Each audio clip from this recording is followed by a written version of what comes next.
சனாதனம் பற்றி பேசியவர்கள் அமைதியாயிட்டாங்க, என்ன காரணம்? சனாதனம் பற்றி அவங்க ஏதாச்சும் சனாதனத்தை திணிக்க முயற்சி பண்ணாங்கன்னா இதை கண்டித்து நாங்கள் அறிக்கை விடுவோம். நாங்கள் ஆட்சி நடத்திக்கிட்டு இருக்கிறோம்.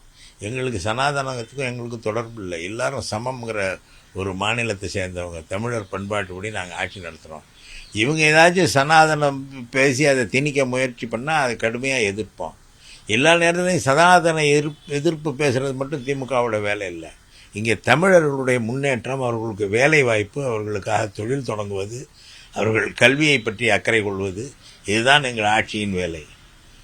அவர்கள் ஏதாவது சனாதன கருத்தை சொன்னார்கள் என்றால் அதை கடுமையாக எதிர்ப்போம். அவ்வளோதான்.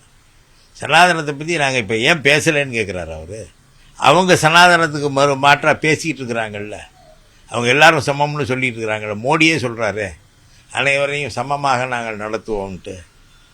அதையும் சொல்கிறாரு. இவ்வளோ நாள் சனாதனம் பேசிகிட்டு இருந்த, சனாதனத்துக்கு ஆதரவாக பேசிகிட்டு இருந்த அவங்க எல்லாரையும் சமமாக நடத்துவோம்னு மோடி ஏமாற்றி சொல்கிறாரு. அதுக்கு அவர் பதில் சொல்லட்டும். அதுக்கு தேவை வந்தால் கண்டிப்பாக எதிர்ப்போம். சனாதனத்தை நாங்கள் ஏற்றுக்கொள்ளவில்லை.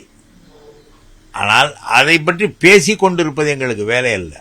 அதற்கு எதிரான சிந்தனைகளை மக்கள் அனைவரையும் சமமாக நடத்தி அவர்களுக்கு நன்மை செய்வதை, அவர்களுக்கு கல்வி வழங்குவதை, அவர்களுக்கு வேலைவாய்ப்பு வழங்குவதை எங்கள் பணியாக கொண்டிருக்கிறோம். மனிதர்களை மனிதர்களாக பார்த்து அதை செய்து கொண்டிருக்கிறோம். பாரத தேசத்தினுடைய கடவுள் ராமர். ராமரை நீக்கினால் பாரதமே இருக்காது. இப்போ சிவன் யாரு? சிவன் பாரத தேசத்துடைய கடவுள் இல்லையா? தென்னாடுடைய சிவனே போற்றி, எண்ணாட்டவர்க்கும் இறைவா போற்றின்னு பல ஆண்டுகளுக்கு முன்னாலே இங்கே சொல்லியிருக்காங்க. 1000 ஆண்டுகளுக்கு முன்னாலே. அப்படி என்றால் தமிழ்நாடு, தென்னிந்தியா பாரத தேசம் இல்லையா? அவர்கள் சொல்லட்டும் இது பாரத தேசம் இல்லை என்று. இங்கே சிவன் கடவுள். சைவ சித்தாந்தம் இங்கே புழக்கத்திலே இருக்கிறது. சிவன், தென்னாடுடைய சிவனே போற்றி, எண்ணாட்டவர்க்கும் இறைவா போற்றி என்று இங்கே பாடி வைத்திருக்கிறார்கள். சைவம் தழைத்தோங்கிய மண் இது. இவர்கள் சிவனை வேண்டாம் என்று சொல்லிவிட்டால் அப்பொழுதுதான் இந்த பகுதி பாரத தேசம் இல்லை என்று சொல்கிறார்களா? அதை சொல்லட்டும்.